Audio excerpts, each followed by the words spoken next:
Friends, మీరు boyhood ఈ movie ఎప్పుడైనా చూసారా? అబ్బే కన్ఫ్యూజ్ అవ్వద్దు, ఇది మన మూవీ ఎక్స్ప్లెనేషన్ ఛానల్ కాదు, ఫ్యాక్ట్సే. ఈ మూవీ డైరెక్టర్ నేమ్ రిచర్డ్. ఇందులో స్పెషాలిటీ ఏంటంటే, ఎప్పుడైనా అనుకో ఉంటావు అంటే మోస్ట్లీ చిన్నప్పుడు సినిమాలు చూసేటప్పుడు అయితే అంటే మూవీలో హీరో ఉంటాడు, అతను ముందు చిన్నప్పుడు చిన్నగా ఉన్నప్పుడు చూస్తాడు, మధ్యలో కొంచెం ఏజ్ అయ్యాక కొంచెం పెద్దోడుగా, బాగా పెద్ద అయ్యాక హీరో అయ్యాక బాగా పెద్దోడులాగా ఇలా చూపిస్తూ ఉంటాడు. ఎందుకు అనుకునేవాడినో తెలియదు కానీ మేబీ హీరో చిన్నప్పటి నుంచి సినిమా షూట్ చేస్తున్నట్టున్నది, చిన్నప్పుడు ముందు తీసేసి ఇంకొంచెం పెద్దగా అలా తీసుకుంటా వచ్చారని చెప్పి అనుకునేవాడిని. నేను పెద్ద అయ్యాక అంటే మెచ్యూరిటీ ఫంక్షన్ మెచ్యూర్ అయ్యాక అది నిజం కాదు అని తెలిసింది. అప్పుడు అనుకునేవాడిని అది నిజం కాదని తెలిసింది, కానీ అది నిజమైతే భలే ఉంటదేమో అని చెప్పి కూడా అనుకునేవాడిని. ఈ మూవీ గురించి విన్నాక తెలిసింది డైరెక్టర్ నిజంగా అట్నే తీసాడని. సీరియస్ గా అలాగే తీసాడు. ఇందులో ఒక అబ్బాయి యొక్క లైఫ్ జర్నీ చిన్నప్పటి నుంచి ఎలా ఉంటది, అందులో mummy daddy family issues, feel good movie ఇలా ఒకటి తీద్దాం అనుకున్నాడు. దానికోసం ఏం చేయాలి, లైఫ్ జర్నీ అంటే ఇంకా ఒక్కొక్క ఏడాదిలో ఒక్కొక్క సీన్ చూపించాలి. అంటే వాడు పెరుగుతూ ఉన్నప్పుడు చూపించాలి. అందులో అతను స్క్రిప్టే అలా ఉంది. 1-2 సార్లు అయితే మ్యాచ్ అయ్యే జనాలు, పిల్లోడికి మ్యాచ్ అయ్యే జనాలు తీసుకున్నది కావచ్చు, కానీ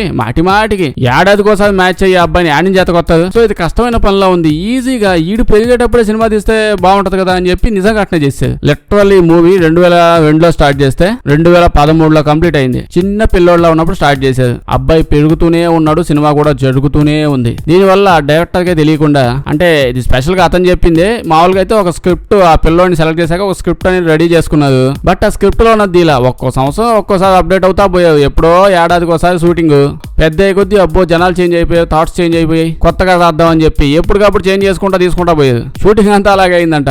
ఇందులో చూసుకుంటే హాలీవుడ్ కొంతమంది పెద్ద యాక్టర్స్ కూడా ఉన్నారు. వాళ్ళు కూడా లిటరల్లీ పెరుగుతూనే తీశారు ఈ షూటింగ్ అంతా సినిమాది. ఒక్కో ఏడాది వాళ్ళు చేంజ్ అవుతున్నారు. ఆ చేంజెస్ తో పాటు సినిమా తీస్తూ వచ్చేది. 10 ఏళ్ల ముందు ఎలా ఉండేవాళ్ళు, ఇప్పుడు ఎలా ఉండేవాళ్ళు, 11 ఏళ్ళు 10 కూడా కదా, అప్పుడు తెలిసిపోయేది కదా ఆటోమేటిక్ గా. అసలు మేకప్ లో అవసరం లేకుండా పోయి ఉంటది ఈ సినిమాలో నాకు తెలిసి. పెట్రిషియా అని చెప్పి ఒక యాక్టర్ ఉండాలన్నమాట, యాక్ట్రెస్ ఈవిడకైతే ఆ యాక్టింగ్ కి ఆస్కార్ కూడా ఇచ్చేసేది. అంటే ఒక్కో ఏజ్ లో ఒక్కో స్టేజ్ లో పర్ఫెక్ట్ గా భలే యాక్ట్ చేసావు, యాజ్ ఇట్ ఈస్ గా యాక్ట్ చేసావు అని చెప్పి. లిటరల్లీ ఆవిడ చేసింది యాజ్ ఇట్ ఈస్ గా యాక్టింగ్. బెస్ట్ సపోర్టింగ్ యాక్టర్స్ గా ఆవిడకి అవార్డు వచ్చింది, ఆస్కార్. అయితే షూటింగ్ ఎన్ని డేస్ అయిందో తెలుసా? పర్ఫెక్ట్ గా లెక్కేసుకుంటే, అంటే ఇన్ని డేస్ షూటింగ్ చేస్తుంటారు కదా కెమెరాలో ఎత్తకొచ్చి, షూటింగ్ లిటరల్లీ 39 రోజులే అయ్యింది. 39 డేస్ మూవీ షూట్ చేసింది. ఈ 39 షూటింగ్ డేస్ కంప్లీట్ చేయడానికి 4200 రోజులు తీసుకున్నది. 10 డేస్ తీసుకున్నది. మీరేమంటారు ఈ మూవీ గురించి? ఫ్రెండ్స్, మామూలుగా సినిమాల్లో అంటే ఇప్పుడు విమానాల సినిమాలు ఉంటాయి కదా, మామూలు కాదు మొత్తం అంతా విమానాల్లోనే అవుతుంటది. అయితే విమానం ఎక్కాక పైలట్ అది స్టార్ట్ చేసే ముందు ఓ పాంప్లెట్ తీసుకుని స్విచ్ ఆన్ చేస్తాం, ఆ చెక్, ఆ స్విచ్ ఆన్ చేసాను చెక్, ఈ స్విచ్ ఆఫ్ చేసాను చెక్, ఇలా చెక్లు పెట్టుకుంటూ చెక్ అని చెప్తూ ఉంటది. ప్రతిది కాబట్టి సినిమాలు గమనించండి. ఈ స్విచ్ ఓకే చెక్, ఆ లైట్ అమ్మో ఓకే చెక్. అయితే ఒరిజినల్ గా ఇప్పుడు విమానాలు నడిపే వాళ్ళు చాలా ఎక్స్పీరియన్స్డ్ వాళ్ళు ఉంటారు. అందులో 20 years కంటే ఎక్కువ ఎక్స్పీరియన్స్ ఉన్న వాళ్ళు కూడా ఉంటది. వాళ్ళు కూడా లిటరల్లీ స్విచ్ ఆన్ చేసాక, ఒక స్విచ్ ఆన్ చేసాక కూడా స్విచ్ ఆన్ చేసాను చెక్ అని పెట్టాలి, పాంప్లెట్ మీద టిక్ మార్క్. ఏముందో అందులో వాళ్ళ పనితో వాళ్ళు చేసుకుంటున్నారు. ఎందుకు ఇంత లాగుతున్నాం అంటే దీని వెనకాల చాలా పెద్ద కథ ఉందండి. అంటే అంత ఎక్స్పీరియన్స్ ఉన్న పర్సన్స్ ఉన్నారు. ఓకే, కొత్తగా వచ్చిన వాళ్ళకి ఓకే, ఎక్స్పీరియన్స్ ఉన్న పర్సన్ కూడా ఆ స్విచ్ ఆన్ చేసి ఆ స్విచ్ ఆన్ చేశాను చెక్ అని పెట్టాల్సిన పని ఏముంది? అసలు పనే ఉంది. అన్నిసార్లు నడిపాడు అతను తెలియదా అని అనుకోవచ్చు, కానీ అలా చెయ్యకూడదు. 100% అసలు చేయకూడదు. ఆ పైలట్ సొంతగా తన చేతులతో ఏరోప్లేన్ అంతా కన్స్ట్రక్ట్ చేసి తర్వాత అతనే వచ్చి నడిపినా సరే ఒక్కోటి చెక్ చేసి పాంప్లెట్ లో చెక్ లిస్ట్ పెట్టాలి. ఏవియేషన్ లో చాలా పెద్ద రూల్. ఏమైందంటే అమెరికాలో ఇప్పుడు కాదు, ఎప్పుడో 1935 ఆ టైంలో ఒక ఎయిర్ క్రాఫ్ట్ తీసుకొచ్చారు, చాలా అడ్వాన్స్డ్, బీభత్సమైన ఫాస్ట్ గా వెళ్ళిద్ది. అప్పుడు దాకా కనిపెట్టిన వాటిలో అదే బెస్ట్, ఇంకా సేఫ్టీలో అదే టాప్. దానికంటే సేఫ్టీ ప్రపంచంలో ఇప్పటిదాకా ఎవరు తయారు చేయాలంటే అప్పటిదాకా దాన్ని తెచ్చారు. ఇంకా ఫస్ట్ టైం నడుపుతున్నాం అని చెప్పి కొత్తగా వచ్చింది కదా, 4 రౌండ్లు గాల్లో వేసి జనాలందరూ వస్తారు, చప్పలు కొడతారు, హ్యాపీ ఫీల్ అవుతారు. అది అయిపోయాక వాళ్ళ PM కి సాల్వా కప్పేసి అయిపోయిందని పంపించేయచ్చు. ఇలా డెమాన్స్ట్రేషన్ చేయడానికి బీభత్సమైన ఎక్స్పీరియన్స్ ఉన్న పైలట్స్ ని పిలిపించారు. దాన్ని రన్వే మీద తీసుకొచ్చారు. అడ్వాన్స్డ్ ఎయిర్ క్రాఫ్ట్ లో హైలీ ప్రొఫెషనల్ పైలట్ పెట్టారు. పైలట్ దాన్ని అలా గాల్లోకి తీసుకెళ్లాడు. గాల్లోకి వెళ్ళి అలా 10 సెకండ్లు అయింది. ఇంకా అలా మళ్ళీ కిందకు వచ్చి కూలిపోయింది. అందులో 2 పైలట్స్ చచ్చిపోయారు పాపం. ఏమైందని చెప్పి పెద్ద ఇన్వెస్టిగేషన్ నడిచింది. అంటే ప్రెస్టేజ్ ఇష్యూ కదా, పెద్ద గోల్ అయింది, తెగ ఇన్వెస్టిగేషన్ అయింది. చేశాక తెలిసింది అందులో ఏ ప్రాబ్లం లేదు, పెయింట్ కూడా ఓడలు అసలు దానికి. అంటే పేలక ముందు ఏమైందంటే గస్ట్ లాక్స్ అని ఉంటాయి, దాన్ని డిజంగేజ్ చేయాలి. అంటే లాక్ లో ఉంటుంది, లాక్ తీసేయాలి బండి స్టార్ట్ చేసే ముందు. అది ఎందుకంటే విమానం గాల్లో వెళ్ళేటప్పుడు గాలి విభత్సంగా వచ్చింది కదా, గాలిలో గాలి కొట్టకుండా ఉంటదా, గాలికి అది ఊగిపోయి కింద పడిపోకుండా కంట్రోల్ పోకుండా ఉండడానికి లాక్ తీయాలి. కానీ అతను తీయలేదు. ఇంక దాన్ని వెంటనే కంట్రోల్ చేయలేకపోయాడు. అది చూసుకొని తెలిసేలోపు అవ్వాల్సిన డ్యామేజ్ అయిపోయింది. ఓ పక్క చూస్తేనేమో అతను మోస్ట్ ఎక్స్పీరియన్స్డ్ పైలట్. దెబ్బకి ఏవియేషన్ లో ఉన్న వాళ్ళందరికీ మెయిన్లీ ఆ టైంలో అమెరికా వాళ్ళకి ఒక విషయం తెలిసింది. ఎక్స్పీరియన్స్ ఉంటే ఏంది ఇప్పుడు బొక్క, అతను మాత్రం మంచి కదా, అతనుకున్నది బ్రెయిన్ కదా, దానికి మాత్రం మతిమతిపు ఉండదా? అదేమన్నా సైకిల్ దొక్కడమా, పెడల్ దొక్కామా, హ్యాండిల్ పట్టుకున్నామా వెళ్ళిపోయావా? అలా ఉండదు. 100 స్విచ్లు నొక్కాలి, 30 స్విచ్లు ఆఫ్ చేయాలి, ఎన్ని లాకులు తీయాలి, ఎన్ని లైట్లు వేయాలి, బొచ్చడు పని ఉంటది. పైలట్ అద్భుతమైన వ్యక్తి ఒప్పుకుంటాం, కానీ అతను కూడా మతిమతిపు ఉంటది. ఏముంది నొక్కేసానులే, నాకు తెలియదు ఏముందిలే అనుకుంటారు. హెలికాప్టర్ అనేది చాలా కాంప్లికేటెడ్ థింగ్ కదా. సో హ్యూమన్ బ్రెయిన్ అంత ఫాస్ట్ గా దీన్ని రికగ్నైజ్ చేయలేదు, ఎంత తెలివైనోడైనా ఎంత లాంటోడైనా. సో అప్పటి నుంచే ఆ రూల్స్ తీసుకొచ్చాడు. చెక్ లిస్ట్ అనేది ఒకటి తీసుకుని హ్యూమన్ బ్రెయిన్ మీద నమ్మకాలు పెట్టేసుకోమాకండి. అప్పటి నుంచి జిరాక్స్ పేపర్ లో పెద్ద పెద్ద పాంప్లెట్లు పేజీలు ఉంటాయి. బటన్ నొక్కామా టిక్ కొట్టామా. కొంతమందికి అయితే రూల్స్ 2 సార్లు టిక్ మార్క్ పెట్టాలి, 2 సార్లు చెక్ చేయాలని కూడా ఉంటది. చేసిన చిన్న చేంజ్ అయినా చాలా అద్భుతంగా అది వర్క్ అవుతుంది. అప్పటి నుంచి దీన్ని పెద్దాల్లో తీసుకొచ్చేసేది. అంటే ఇప్పుడు న్యూక్లియర్ ప్లాంట్స్ లో గానీ హెవీ కాంప్లికేటెడ్ సిస్టమ్ ఉన్న ప్రతి దాంట్లో డ్యూటీ ఎక్కే ముందు అందరూ చేయాల్సిందే. రాకెట్ సైన్స్ అంటే రాకెట్ స్టార్ట్ చేసేప్పుడు అది ఇంకా కాంప్లికేటెడ్ కదా, ఇంకా ఎక్కువ ఉంటది. అయితే ఫ్రెండ్స్ ఇప్పుడు మనం ట్రంప్ దగ్గరకు వచ్చేద్దాం. తెలిసిందే కదా, వెనిజులా మీద పడి గోల చేశాడు. ఇప్పుడు వీడికి గ్రీన్ ల్యాండ్ కావాలంట. గ్రీన్ ల్యాండ్ తెలుసు కదా, అప్పుడప్పుడు గూగుల్ మ్యాప్స్ లో ఆడుకుంటా ఉంటాం. మొత్తం జూమ్ అవుట్ చేసి ఈ ప్రపంచంలో ఎన్ని దేశాలు ఉన్నాయి, ఈ దేశంలో రోడ్లు ఎట్టుంటాయి, మన దేశంలో రోడ్లు ఎట్టుంటాయి, ఏ దేశాలని అలెగ్జాండర్ ఆక్రమించాడు, ఇలా కొన్ని దేశాలు జూమ్ చేసి వస్తా ఉంటాం. అప్పుడే ఒక మూల పైన తెల్లగా చాలా పెద్దది ఒకటి ఉంటది. ఆ తెల్లగా పెద్దగా మూలకు కనిపిస్తున్న ఆ దేశమే గ్రీన్ ల్యాండ్. తలతల్లాడుతుంటది తెలుపుతో. లిటరల్లీ మన లాంటి అలవాటు లేని వాళ్ళు పోయి అక్కడ ఒక అరగంట నుంచున్నారు అనుకోండి, అంతే ఆ మంచుగడ్డలో ఓ సెగ్గడ్డలా మిగిలిపోతాం. అయితే మీరు ఎప్పుడు చూడలేదంటే ఒకసారి మ్యాప్స్ ఓపెన్ చేసి చూడండి. ఆ గ్రీన్ ల్యాండ్ ఇండియా కంటే 4 రెట్లు పెద్దది ఉంటది. ఒరిజినల్ గా అంత ఉండదు. వాడు మ్యాప్స్ ఎందుకు అక్కడ చూపిస్తాడో గానీ, అంటే వాడి సింబల్స్, వాడి సైన్స్ అవి చాలా ఉంటాయి. అవి ఫాలో అయ్యి ఇండియా కంటే పెద్దదండ చూపిస్తాడు కదా, అంత సీన్ లేదు దానికి. ఆ మ్యాప్ గీకాడు అంతే. ఓకే, మన కాన్సెప్ట్ ఇది కాదు కదా. ట్రంప్ గురించి మాట్లాడుతూ ఎక్కడికి వెళ్తాం. ట్రంప్ దగ్గరకు వచ్చేస్తే గ్రీన్ ల్యాండ్ కావాలంట. గ్రీన్ ల్యాండ్ తీసుకుంటే ఓకే, ఇండియా అంత పెద్దది కాదు కానీ కొంచెం పెద్దదే. దాని పాపులేషన్ ఎంతో తెలుసా? తిప్పి కొడితే 50,000 మంది ఉంటారు మహా అయితే. నాకు అది కావాలని గోల్ చేస్తాడు. ఇప్పుడు ఎందుకు కదా, నీకెందుకు కదంటే ఇప్పుడు రష్యా వాళ్ళు ఉన్నదే, వాడు మా అమెరికా మీద ఎప్పుడు పడిపోయి ఎప్పుడు అటాక్ చేసేస్తాడు తెలియదు. నాకు భయం వేసేస్తుంది ఈ మధ్య నైట్ టైము. వాడు ఇప్పుడు మా మీదకి వచ్చేమని చెయ్యాలంటే వాడికి ఇంకో దారే లేదు. ఖచ్చితంగా గ్రీన్ ల్యాండ్ మీద నుంచే రావాలడు. వాడు వచ్చి ఏదైనా బాంబులు టపాకాయలు మన మీద వేద్దామన్నా, లేకపోతే ఏదైనా షిప్ వేసుకుని అమెరికా మీదకి వచ్చి వాడు గోల్ చేద్దామన్నా, గ్రీన్ ల్యాండ్ పక్క నుంచో పై నుంచో పోవాలి కన్ఫర్మ్ గా. అదే గ్రీన్ ల్యాండ్ కబ్జా చేసాను తీసేసుకున్నావు అనుకోండి, అమెరికాకి ఏ బాధ ఉండదు. నేను ప్రశాంతంగా ఇంకా భయపడకుండా పడుకోవచ్చు. ఇప్పుడైతే బతకడం నా వల్ల అట్లా రష్యా చూస్తే భయం వేస్తుందని చెప్పి గోల్ చేస్తున్నాడు. ఒక్కసారికి ఎందుకు ఇటుకంత భయం వేస్తుంది? రష్యా వాడు ఏమైనా చేస్తాడని బెదిరించాడంటే ఏం లేదు. అసలు ఆ రష్యా వాళ్ళు ఎప్పుడో వదిలేసారు. దద్ద పొట్టి గజ్జిగాలతో పట్టుకుంటే ఆ గజ్జి మనకు కూడా అంటుకునేలా ఉంది. వద్దుగా సావు, నీ సావు నువ్వు సావు, మా సావు మేము చేస్తాం అని వాడు ఎప్పుడో వదిలేశాడు. నిజంగానే అమెరికా వాడిని ఎవడు పట్టుకుని ఏలాడట్లా. సో వీడికి ఏం కావాలంటే గ్రీన్ ల్యాండ్ మొత్తం మంచుతో నిండిపోయింది. పాయింటే అక్కడ బతకలేవు. 1,00,000 మంది ఒకేసారి వచ్చామంటే సావే ఇంకా. కానీ ఆ మంచు కింద చాలా పెద్ద ప్లేస్ లో పెచ్చగా వజ్ర వైడూర్యాలు, మణిమాణిక్యాలు, రత్నాభరణాలు ఏ కింగో వదిలేసిపోయాడు అనట్లేదు. మైనింగ్ చేసుకుంటే రకరకాల ఎలిమెంట్స్ అన్ని దొరుకుతాయంట అక్కడ. ఇప్పుడు వజ్రాలన్నీ తీసుకొని దాంతో వజ్రాల ఆహారం చేసుకుని ట్రంప్ కూడా వేసుకొని తిరుగుతాడు అన్నట్లా. ఆ దేశంలో క్రిటికల్ మినరల్స్ చాలా ఎక్కువగా ఉంటాయి. ఈ క్రిటికల్ మినరల్స్ ఏంటంటే బేసికల్లీ బాంబులు చేయాలన్నా, మిసైల్స్ చేయాలన్నా, మిలిటరీ ఆయుధాలు చేయాలన్నా, లాస్ట్ కి అన్నిటికంటే ఇంపార్టెంట్ గా ఏఐ చిప్స్. ప్రజెంట్ ఫ్యూచర్ అంతా ఏఐదేగా. ఆ ఏఐ చిప్స్ చేయాలన్నా క్రిటికల్ మినరల్స్ బాగా ఇంపార్టెంట్. అది లేకుండా ఏం చేయలేదు. ఇప్పుడు ఎలక్ట్రికల్ వెహికల్స్ కి లిథియం బ్యాటరీస్ 100 రకాలు ఉన్నాయి ఫ్యూచర్ లో అవసరమైన ఎలిమెంట్స్. అవన్నీ గ్రీన్ ల్యాండ్ కింద కుప్పలుగా ఉన్నాయంట. అది వీడికి కావాలంట. చాలా కావాలని గోల చేస్తున్నాడు. లిటరల్లీ చాలా కష్టాల్లో ఉన్నాడు. మొన్నటి దాకా ఇవన్నీ ఎక్కువగా సప్లై చేసేది ఎవడు అనుకుంటున్నాడు? అమెరికా వాడికి, చైనా వాడే. ఈ చైనా వాడు వరల్డ్ లో క్రిటికల్ మినరల్స్ అని చెప్పాను కదా, అవన్నీ చేయడానికి యూజ్ అవుతాయి. అవి ఆల్మోస్ట్ 60 to 70% దాకా క్రిటికల్ మినరల్స్ అన్నిటిని వీడి దగ్గర నుంచి వస్తున్నాయి. వీడే వరల్డ్ వైజ్ గా మొత్తం కంట్రోల్ చేస్తుంది. కానీ తవ్వుతున్నాడు ఎక్కువ చైనాలో ఉంటాయి. మైనింగ్ ప్రాసెసింగ్ అంతా వీడి కంట్రోల్లోనే ఉంటది. అయితే ఈ మధ్య చైనా వాడు ఏం చేశాడు, లాస్ట్ ఇయర్ 2025 లో క్రిటికల్ ఎలిమెంట్స్ ఉన్నాయి, వాటిని షిఫ్ట్ చేయడానికి, అంటే ట్రేడ్ చేయడానికి, ఎక్స్పోర్ట్ చేయడం అన్ని బ్యాన్ చేశాడు. మేము చెయ్యమంటే చెయ్యం. అస్సలు ఈ అమెరికా వాడికైతే మేము ఇవ్వమంటేమో ఇంకో కొట్లో కొనుక్కోమని చెప్పండి వాడిని అని గట్టిగా చెప్పేశాడు. అది వాడికి ఒళ్ళు మండదా ఏంది?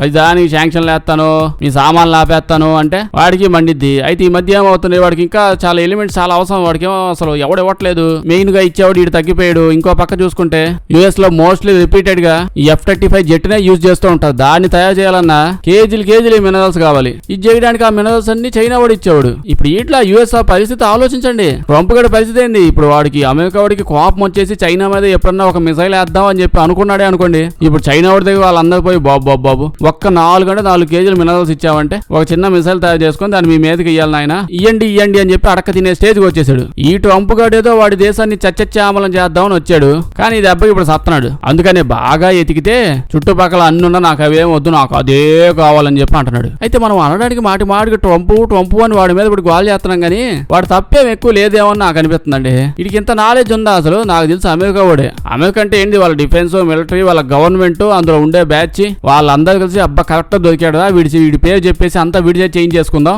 అమెరికాకి బ్యాడ్ నేమ్ కాదు, ఇదంతా ట్రంప్ గడి చేశాడు అన్నట్టు చేంజ్ చేసుకుంటున్నట్టున్నారు. వేరే ప్రెసిడెంట్ అయితే అమ్మో నాకు బ్యాడ్ నేమ్ వచ్చిందని చెప్పి ఆలోచిస్తా, వీడు గుడ్డెద్దులా పోతున్నాడు అస్సలు ఆలోచించకుండా. సో పనులన్నిటితో చేయించేస్తాడు. వాడు కూడా భలే ఉంది, ఇన్ని రోజులు ఎవరు చేయాలి నా చేతే చేయిస్తాడని చెప్పి వాడు చేయించుకుంటా పోతున్నాడు. అంటే ఎలిమెంట్స్ నిజంగా చాలా ఇంపార్టెంట్, చిన్న విషయాలు కాదు. స్పేస్ లో యాక్చువల్ అసలు సెమీ కండక్టర్స్ అని చేయడానికి డిఫెన్స్, మిలిటరీ అన్నిట్లో ఇంపార్టెంటే. ఒక్కసారి కానీ ఇప్పుడు గ్రీన్ ల్యాండ్ లో ఏలెట్టి ఆడికి ఎలిగి లాగితే ఇంకేముంది, తెల్లగా ఉన్న గ్రీన్ ల్యాండ్ కాస్త మైనింగ్ ల్యాండ్ లా చేంజ్ అయిపోయి అమ్మ రష్యా గడ్డు గుడ్లప్పకిని చూస్తున్నాడు, నాకు కావాలి నేను ఇంకేం చేయలేనని లాకపోవచ్చు. చూద్దాం ఫ్యూచర్ లో ఏం చేస్తాడు. ఏం చేస్తాడులేండి, అంత పెద్ద వెనుజులా ఉంది, అంత మంచి అలా ఉంటుంది. ఆ ప్రెసిడెంటే లేకపోయేది. ఇందులో దేశం అంతా కలిపిన 50,000 మంది కూడా ఉండదు. ఏదైనా చేస్తాడు. ఇంకేమంటాం దీని గురించి? ఫ్రెండ్స్, వరల్డ్ వైజ్ గా ఒక కొత్త అడిక్షన్ స్టార్ట్ అవుతుందంట తెలుసా? అదే డేటింగ్. అదే మామూలు డేటింగ్ కాదు, అదైతే ఎప్పటి నుంచో ఉంది, అది ఎక్కడ బాదు కానీ ఏఐ డేటింగ్, వర్చువల్ డేటింగ్. ఏంటి ఒటోమో గేమ్స్ అని చెప్పి మోస్ట్లీ చైనాలో అవుతా ఉంటుంది, జపాన్ లో కూడా జరుగుతుందిలేండి. అటు సైడ్ బాగా పాపులర్ అయిపోతూ ఉంది. అంటే వర్చువల్ క్యారెక్టర్స్ ఉంటుంది, వాళ్ళ యాప్స్ వాళ్ళు అందులో ఉంటాయి. వర్చువల్ క్యారెక్టర్స్ ఉంటుంది, మోస్ట్లీ మేల్ క్యారెక్టర్సే ఉంటాయి అందులో. స్పెషల్ గా డిజైన్ చేశారు, అమ్మాయిలనే మొత్తం లాగుదాం, వీళ్ళని అట్రాక్ట్ చేద్దాం, వీళ్ళైతే అయిపోతారని చెప్పి మేల్ క్యారెక్టర్స్ ని. అసలు భూమి మీద అబ్బాయి అంటే ఎట్టే ఉంటాడు, ఈడే అసలైన అబ్బాయి, బయట తిరిగేవాళ్ళు కాదు. ఈడైతే కుక్కాల పడి ఉంటాడు. ప్రతి దాంట్లో ఇంటిమెసీలో, లవ్వులో, గివ్వులో ఈడే తోపు దమ్ముంటే ఆపు అనే రేంజ్ లో ఈ వర్చువల్ క్యారెక్టర్స్ తయారు చేసి అమ్మాయిల మీద వదులుతున్నాడు. ఎంతో మంది అబ్బాయిలు అబోదిబాబు అంటున్నారు లేండి. అంటే వాళ్ళ గర్ల్ ఫ్రెండ్ ని ఇట్లాంటి వాటి నుంచి కాపాడుకోవడానికి. మొన్నే జపాన్ లో ఒక ఆవిడైతే వర్చువల్ బాయ్ ఫ్రెండ్ ని లిటరల్ పెద్ద సెరమనీ చేసుకుని పెళ్లి చేసేసుకుంది. అంటే జపాన్ లో ఎప్పటి నుంచో ఇది కామన్ అనుకోండి. వాళ్ళు యానిమే క్యారెక్టర్స్ ని లాస్ట్ కార్డు మొక్కలను కూడా పెళ్లి చేసుకుంటారు. అంతకుముందు బొమ్మలు చేసుకునే వాళ్ళు ఇప్పుడు వర్చువల్ గా కనిపిస్తుంది. వాళ్ళ వర్చువల్ బాయ్ ఫ్రెండ్స్ కి గిఫ్ట్స్ కొంటున్నారు, ఏదడితే అది ఇస్తున్నారు.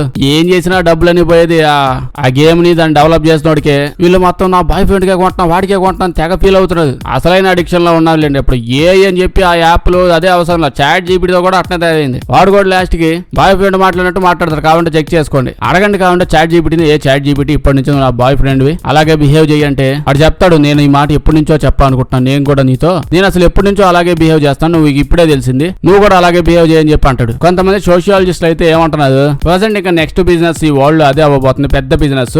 జనాలు చాలా ఎక్కువగా లోన్లీగా ఫీల్ అవుతున్నారు. వాళ్ళ లోన్లీనెస్ ని పోగొట్టడానికి ఏదైనా తీసుకురండి. దాని తర్వాత నుంచి మీరు చెప్పినట్టు నచ్చినట్టు పడి ఉంటాం. అసలు దీని మీద డబ్బులు పెట్టి ఇన్వెస్ట్ చేయండి, పెచ్చ క్లిక్ అయ్యిందని చెప్పి అంటున్నారు. ఎవడు రియాలిటీలో బతకాలని అనుకోవట్లేదు అనమాట. మీరేమంటారు? కొన్ని చోట్ల రియాలిటీ అంత చండాలం కూడా ఉంది. మీలో ఎవరికి పిచ్చి ఆల్రెడీ తగులుకుందంటారా? కామెంట్ చెప్పండి. అయితే ఫ్రెండ్స్, చెట్లు పెంచండి, చెట్లు లేకపోతే ఆక్సిజన్ తగ్గిపోతుంది, ఇలాంటివి చాలా చెప్తూ ఉంటాం. మంచి విషయమే, చెట్లు పెంచాలి. కొంతమంది చాలా డిఫరెంట్ గా అర్థం చేసుకుంటున్నారు దీన్ని. ఇప్పుడు ఏంది చెట్లు కొట్టేస్తున్నారు, అవును కొట్టేస్తున్నారు, తప్పు. దానికోసం ఇప్పుడు ఒక చెట్టు నాటి దాన్ని పెంచడానికి చాలా టైం పెట్టేలా ఉంది. దానికంటే ఇది బెస్ట్ ఏమో అని చెప్పి సైంటిస్టులు తీసుకొచ్చి దీన్ని పెట్టేది లిక్విడ్ ట్రీస్ అని పిలుస్తారంట దీన్ని. ఇది కూడా చెట్టు టైపే, ఆక్సిజన్ ని రిలీజ్ చేస్తా ఉంటదంట. ఇంకా ఎఫెక్టివ్ గా 60% ఎక్కువ ఎఫెక్టివ్ గా ఉంటదంట చెట్టు కంటే. ఇది వినడానికి ఇంకో రకంగా ఉండొచ్చు కానీ అయితే సైంటిస్టులు ఆ పర్పస్తోనే చేసేది. ఇప్పుడు మొత్తం అంతా చెట్టు మీద డిపెండ్ అవ్వడం ఎందుకు? సో సైన్స్ మీద డిపెండ్ అవుదామని యూనివర్సిటీ ఆఫ్ బెల్గ్రేడ్ ఉంది, అందులో ఉంది సైంటిస్టులు, రీసెర్చర్స్ అంతా బాగా కష్టపడి దీన్ని ఎత్తుకొచ్చి పెట్టేది. ఏముంటది, మెయిన్లీ దాని లోపలంతా ఆల్జీ ఉంటది. ఆల్జీ అంటే ఎక్కువగా నీటిలో పెరుగుతూ ఉంటది, సముద్రాల్లో కూడా ఉంటాయి. దాంట్లో నుంచి ఆక్సిజన్ చాలా ఎక్కువగా వస్తుంటది. సరిగ్గా చూసుకుంటే విని కూడా ఉంటారు. మనకి భూమి మీద ఆక్సిజన్ చెట్ల నుంచి బాగా వస్తుంది, బట్ దానికంటే కూడా సముద్రంలో నుంచి ఎక్కువ వస్తుందని చెప్పి ఇలా చెప్తారు. సో వీళ్ళు ఇందులో ఒక మంచి ఆల్జీని పెట్టారు. అది ఎన్విరాన్మెంట్ లో ఉన్న కార్బన్ డైఆక్సైడ్ ని తీసేసుకుని మంచిగా ఫోటోసింథసిస్ చేసి ఆక్సిజన్ ని రిలీజ్ చేస్తుంది. కరెంట్ ఖర్చు చాలా అవుతుంది, అదో పెద్ద మొక్క కదా అంటే అలా ఏముంది, సోలార్ ప్లాంట్స్ పెట్టారులేండి. మొత్తం సోలార్ సిస్టమ్ మీద నడుస్తూ ఉంటది. అంతా చేసి ఇప్పుడు కరెంట్ పెట్టండి అదో పక్క. దీనివల్ల ప్రాబ్లం ఏ ఉండదు. ఇలా దీన్ని డైరెక్ట్ గా తెచ్చి ఎక్కడైనా పెట్టొచ్చు. చెట్టు అంటే నాటాలి, అది పెద్దగా అయ్యేదాకా వెయిట్ చేయాలి. ఇది డైరెక్ట్ ఫోటోసింథసిస్ స్టార్ట్ చేసేది. అయితే ఇప్పుడు దానికి మీనింగ్ ఇది చెట్టు కంటే గొప్పది అంత సీనే లేదు. చెట్లు అనేవి ఎప్పుడు మనకు ఆక్సిజన్ ఇవ్వడానికే కాదు, లేదా దాంతో పాటు మన మనుషులందరినీ గేదెలను మేపినట్టు మేపడానికే కాదు, దానివల్ల చాలా యూజెస్ ఉంటాయి. ఇంకా మన భూమి అంతా సరిగ్గా నడవడానికి రీజన్లే అవి. నేల స్ట్రాంగ్ గా ఉంచడానికి, వైల్డ్ లైఫ్ అంతా మామూలుగా ఉండటానికి ఇంకా ఎన్నో ఉంటాయి చెప్పుకుంటా చూస్తే అవన్నీ డబ్బాలు చేయలేవు. చెట్టుని రీప్లేస్ చేసిద్దని కాదంట, మోస్ట్లీ వీటిని చెట్లు అసలు ఉండని ప్లేసులు పెరగని ప్లేసులు ఉంటాయి కదా, అలాంటి ప్లేసుల్లో బాగా హెల్ప్ఫుల్ గా ఉంటుంది. మెయిన్లీ జనాలు ఎక్కువగా ఉంటాయి సిటీస్ లాంటి ప్లేసుల్లో, బాగా క్రౌడెడ్ గా ఉండే ప్లేసుల్లో, అసలు చెట్టే లేని ప్లేసుల్లో, ఆక్సిజన్ మంచిగా లేని ప్లేసుల్లో చెట్లు తీసి ఇవే పెంచుకోవాలి అంటే దాని తర్వాత జనాలందరం కలిసి ఆల్జీ తింటూ బతకాల్సి వస్తుంది. వీటిని ఎక్కువగా అయితే అండర్ గ్రౌండ్ స్టేషన్స్ ఇందులో పెంచుతూ ఉంటారు, ఎక్కువ అక్కడ యూజ్ అవుద్ది. ఫ్రెండ్స్, ఇప్పుడు మనం ఒక వ్యక్తి గురించి మాట్లాడబోతున్నాం. జీలా బాగా ఎక్కువ ఉన్న వాళ్ళు చాలా మంది ఉంటారు. లాస్ట్ టైం ఒకటి చెప్పాను కదా, వాడు మనిషిలా బతికి విసుగొచ్చేసి మేకలా బతికితే ఎట్ట ఉంటదని ఓ ప్లాన్ వేసుకొని పోయాడు.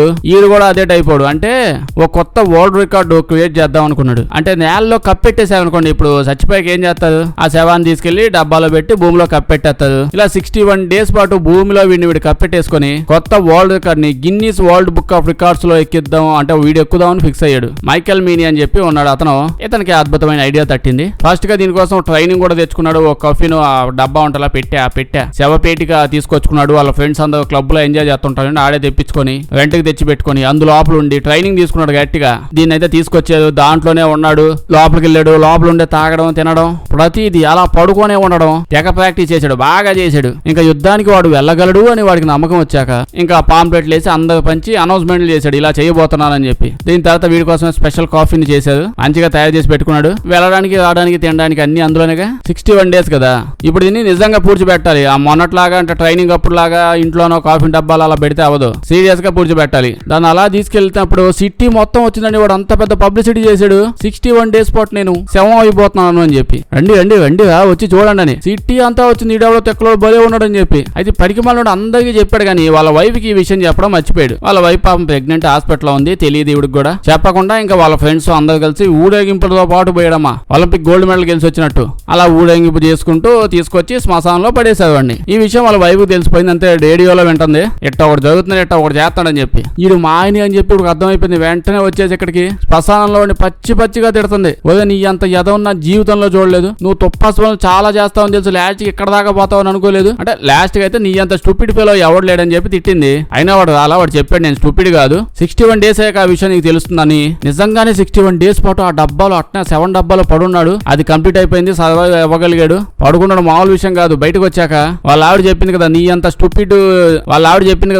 స్టూపిడ్ గా ఈ ప్రపంచంలో ఉండడని. ఆ విషయమే నిజమైంది. ఏంది వీడు ఎంత గోల చేసి ఊడంతా పాంప్లెట్లు వేసి మరీ చెప్పాడు కదా, కానీ గిన్నీస్ వరల్డ్ బుక్ రికార్డు వాళ్ళకి చెప్పడం మర్చిపోయాడు. నిజంగా ఆ విషయం చెప్పలేదు వాళ్ళకి. వాడు ఇలాంటిది ఏం చేసేటప్పుడైనా గిన్నీస్ వరల్డ్ బుక్ రికార్డు వాళ్ళకి ఇన్ఫార్మ్ చేస్తే వాళ్ళ ముందే వచ్చి అది స్టార్ట్ అవ్వకముందే టెస్ట్ చేసి వాళ్ళ ప్రొసీజర్లు అవి బొచ్చాడు ఉంటాయి. వీడు ఎవరు చెప్పకుండా చేసేసి 61 days అయిపోయాక నేను చేసాను చూసేదా, వీళ్ళంతా చూసేది, రిజిస్టర్ లో పేరు ఎక్కించండి నాదని చెప్తే వాళ్ళు ఒప్పుకోదు. ఫస్ట్ నుంచి లాస్ట్ దాకా వాళ్ళు అక్కడ ఉండాలి, అప్పుడే అప్రూవల్ ఇస్తారు. అందరికి చెప్పాడు కానీ చెప్పాల్సిన వాళ్ళు చెప్పాలా, వైఫ్ కి చెప్పాలా, వాళ్ళకి చెప్పాలా. అంత తెలివైన వీడు 61 days అయ్యాక ఎత్తకపోయి హాస్పిటల్లో పడేసారు, నడు నొప్పులు వచ్చాయి. గిన్నీస్ బుక్ లో కూడా ఎక్కలేదు. మీరేమంటారు వీడి గురించి కామెంట్ చెప్పండి. వీడియో నచ్చుంటే లైక్ చేయడం మర్చిపోకండి. ఇలాంటి వీడియోస్ ఇంకా ఉంటే మా ఛానల్ చెక్ చేసి చూడండి, అలాగే సబ్స్క్రైబ్ చేసేయండి.